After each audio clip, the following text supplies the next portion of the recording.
Hi darts fans, Vince here from On Point Mastiff Darts TV again.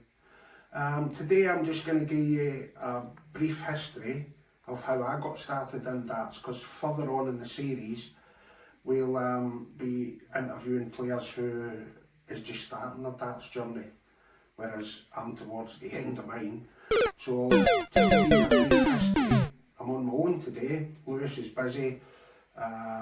I think he's actually got a lot of new stock come in, so he'll be checking on that. Anything that's good, I suppose, we'll be reviewing, but where do we start? I think I first picked up my first set of darts at, say, 4 or 5 years old. Just started throwing cheap cardboard, hang on the wall board, cost next to virtually nothing, cheap set of brass darts. That's what you could get in those days. And I always enjoyed it. And on TV at the time, as I got older, I started watching Eric Bristow, it was my hero, Jockey Wilson, John Lowe, Rab Smith, all players that I idolised. And later on in life, was very, very lucky to play against these guys, play with these guys, and go on nights out with these guys. It was like a dream come true for me. So when I hit my teens, 14, 15, I was still playing. 16 years old, I started my apprenticeship in a shipyard. There was 5,000 guys worked in there at the time. They had leagues for darts, so of course I joined straight away. And I didn't realise that I was as good as I was, because I was beating guys who'd been playing for 30 years and guys who were, I was told, are really good players. I was beating them easily. And I didn't know I was any good. So up to the age of, say, 19, 20, playing great, playing really, really well. Joined a load of different teams, played darts probably 3-4 times a week. Yeah, very good player, I would say, by the standards of the day. And then, as soon as my apprenticeship was up, I moved from Scotland to England, because that's where the work was. Stopped playing for a little while. Then I settled in a place. I was originally in London, and I settled in a place called Peterborough, and there I met some really good players. First night I went to a competition, there was players in. Dennis Harbour, brilliant player, went on to play in the World Championships, beat James Wade in the first round. Kenny Summers, who was then captain of England, another great player. Lots and lots of good players lived in that area, so I immediately got involved back in the dart scene there. Was playing in 2 different leagues, played in every competition that was going, and just loved it. Darts was my life at the time. So as time went on, we settled in Peterborough. I knew I wasn't going to move back to Scotland, at least not for a while. And it was just great. Then I got a pub. I had 2 pubs actually, and it was great because that allowed me to pick up darts at any time and play any time I wanted. Just everything was to do with darts. One of the pubs I had 9 boards in it at the time, so that's how popular darts was at the time. Then I met Martin Adams, and I can show you right now the night, because I've still got the photograph here of the night I met Martin Adams. So I went to, that's a young version of me, I went to see an exhibition with Kevin Painter and Alan Glazier, the Turn Machine, and Martin also liked Alan Glazier. He was a fan for his younger days, same as me. And on that night, that was the night Martin came up and introduced himself, and from that day we became friends, and then became best friends. Travelled all over the world together, done exhibitions together, travelled all over the UK together. It was just, I don't know. And me being Scottish and him being the captain of England didn't make any difference. A lot of people thought it would, but we just hit it off, and it was just great. So then through Martin, I just met everybody. I just got involved with bigger tournaments through Martin. I got involved with better, let's say, better class of darts. I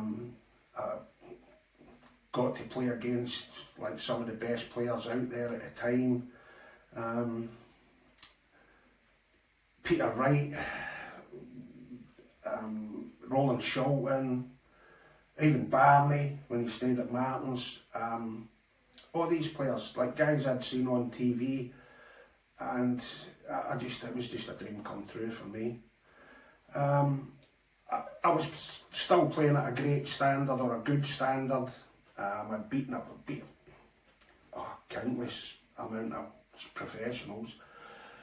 But then at some point, I don't know what happened, I just couldn't throw anymore. I was just completely dropped.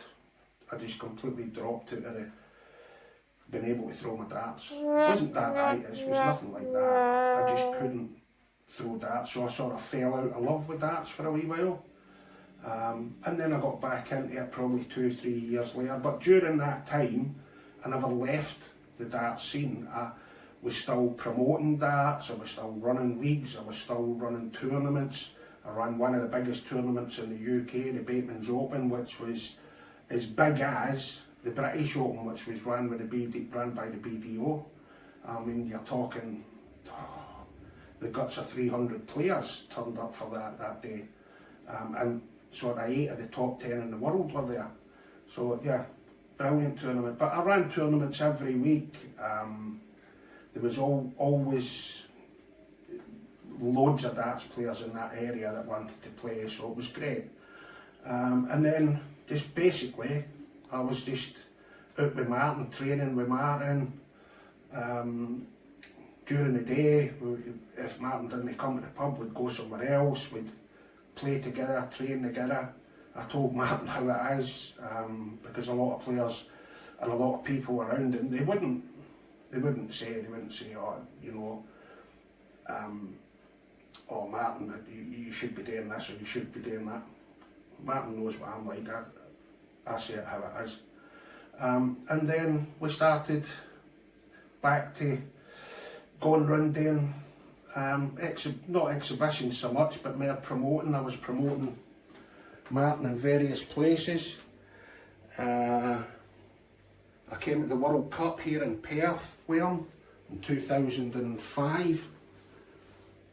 I flew out here with the England, Scotland and Wales team on a chartered BDO flight, and I can tell you a few stories about what happened there. It was even the flight, even the stopover in Hong Kong. Oh, but that's for another day. So yeah, so I stopped when I moved to Australia in 2006. I stopped playing. I never picked a dart up for 15 years, 16 years, and I can still play a bit. And I don't fear anybody on a dartboard because I've played just about everybody there is to play and at one point beat them. So I don't fear anybody on a dartboard. It always sticks with you. You never lose that confidence once you've got it. So I'm nowhere near as good due to ill health. I've got so much wrong with me. It would take me a whole video just to tell you exactly what the things that have went wrong. But that's what happens. It's called old age, people. It's coming to you at some point, so don't forget it. So to be honest with you, I thought, how can I still be involved in darts but give something back? So coaching, I'd just love to pass on knowledge, stuff about darts that people don't know. I've got so much knowledge up here about darts, I've forgotten more than most people. So it's just my way of getting back to young darts players, because I know how important it is. And these days with the emergence of all the new players, there's a lot of youngsters getting into the sport that never used to get in years ago, because most of the players that played on TV then were older guys. Now you've got Luke Littlers, now you've got Nathan Aspinall, now you've got all these sort of players. They're all a lot younger. They don't look like your typical darts player. They go to the gym, they're fit. So yeah, and the standard now is amazing. So a lot of people want to play darts, especially now with the money in it. So a lot of people want to play darts. So my way of giving back is to do coaching. So if we can help anybody along with these videos, and I will do a coaching tip at the end of every video that me and Lewis do, I will. So if it helps you, great. If you already know, there's always somebody that doesn't know. But that's it, that's about all I can tell you. So it's bye from now, and please hit the like and subscribe button because it doesn't cost anything. And if you don't, I'll send the Mastiffs around.